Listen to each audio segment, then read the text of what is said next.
नवरात्रि का चौथा दिन यानी माँ कुष्मांडा का दिन। देखिए, इस पूजा में ना एक बहुत ही खास बात छिपी है, जिससे अगर अनदेखा कर दिया तो बहुत बड़ी भूल हो सकती है।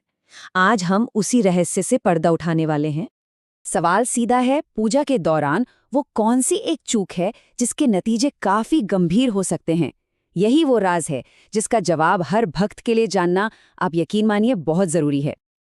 अच्छा, इस रहस्य को सुलझाने के लिए ना सबसे पहले खुद देवी को समझना होगा।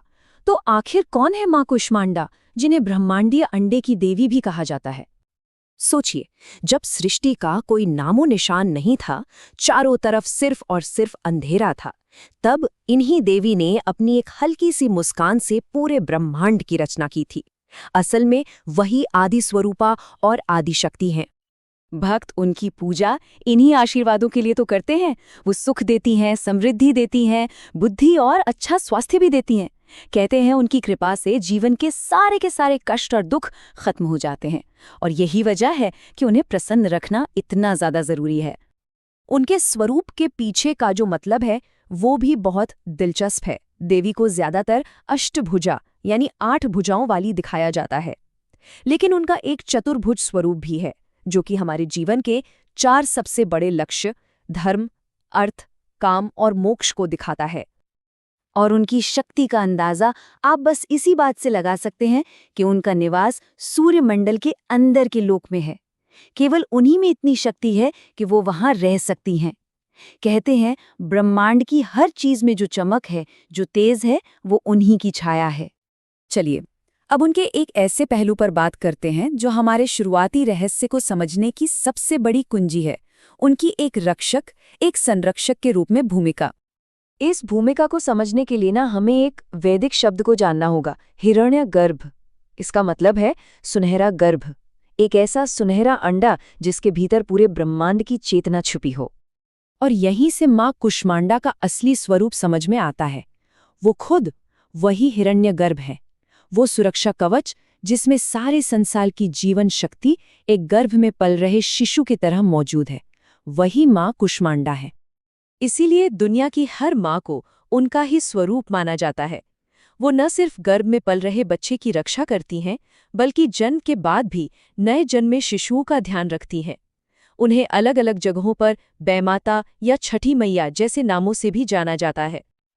तो अब जब हम माँ की बनाने वाली और बचाने वाली दोनों शक्तियों को समझ चुके हैं, तो चलिए उस राज से पर्दा उठाते हैं जिसका जिक्र हमने शुरू में किया था। आखिर वो कौन सी गलती है जिससे बचना ही चाहिए?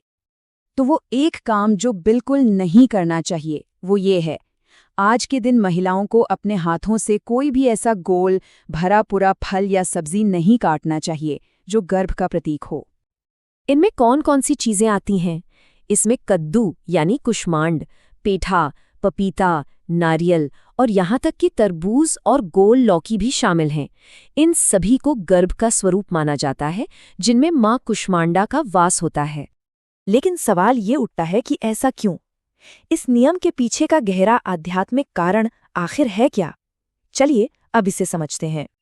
और इसका जवाब इस एक बहुत ही शक्तिशाली वाक्य में छिपा है। इसके पीछे की धारणा ये है कि एक माँ जो खुद बनाने वाली है, जो सृजन का प्रतीक है, वो अपने ही हाथों से एक गर्भ को नष्ट नहीं कर सकती।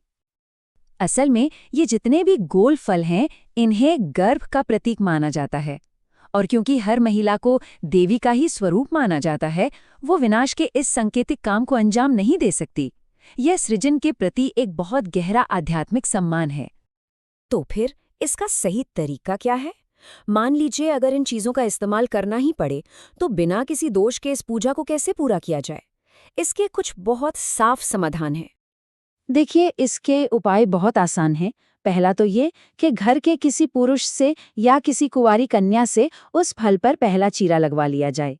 दूसरा विकल्प ये है कि खरीदते समय ही दुकानदार से कटवा लें। और सबसे आसान उपाय, बस इस दिन इन चीजों का सेवन ही ना करें।